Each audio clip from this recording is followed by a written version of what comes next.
So students, this is question number 6 from exercise 13.3 which is based on Bayes theorem. तो इस question से आप केवल इस क्वेश्चन का सलूशन नहीं सीखेंगे, आप ये भी सीखेंगे कि बेस थ्योरम को अप्लाई कैसे किया जाता है। तो first of all go through the question. Question क्या है इसको समझने की कोशिश करते हैं। देयर आर 3 कॉइन्स, 3 तरह की कॉइन है। पहला क्या है, one is two headed coin. पहला वाला टू हेडेड कॉइन है, यानी उसके दोनों तरफ हेड है। एक तरफ हेड और टेल होता है generally, but there are two headed, एक वन हेडेड है, टू हेडेड है। Another is a biased, coins come up at 75%, यानी जो दूसरा वाला है वो बायस्ड है, यानी उसमें हेड के आने की प्रोबेबिलिटी कितनी है, 75%। एंड जो तीसरा वाला है that is an unbiased coin, मतलब अनबायस्ड है, यानी उसमें हेड और टेल आने की प्रोबेबिलिटी सेम है, यानी हेड आने की प्रोबेबिलिटी 50% है। अब आप सोच रहे हो कि मैं हेड पर क्यों एम्फसाइज कर रहा हूं, क्योंकि क्वेश्चन जो पूछा गया है कि find probability that it shows head, head show कर रहा है।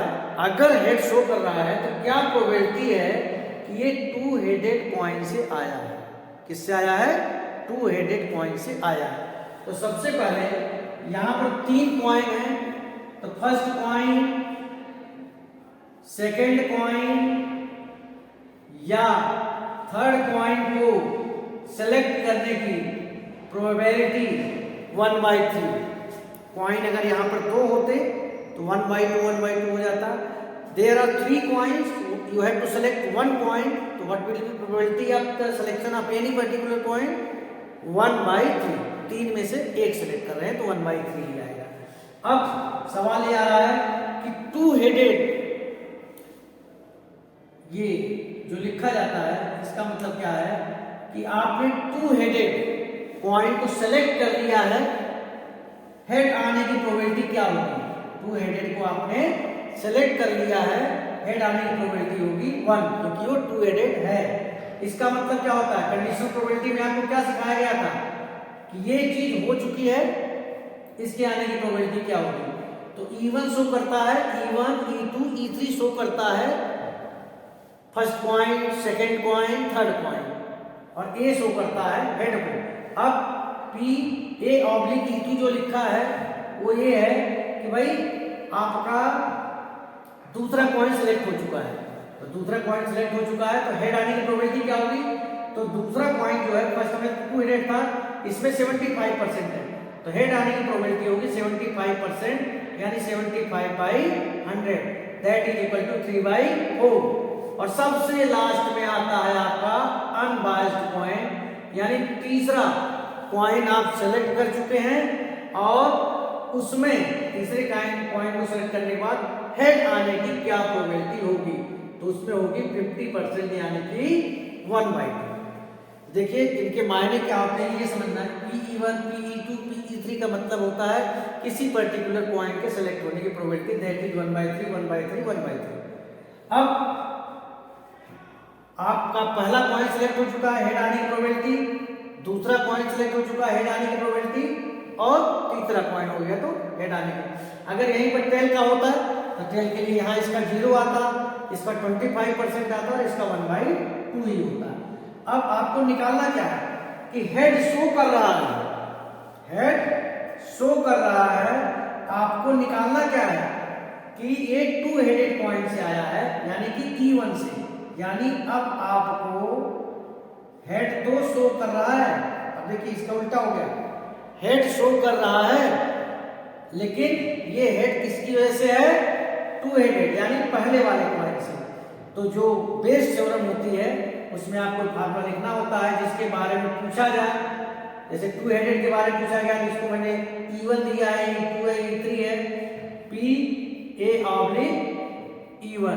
और नीचे total PE1 PA/E1 plus PE2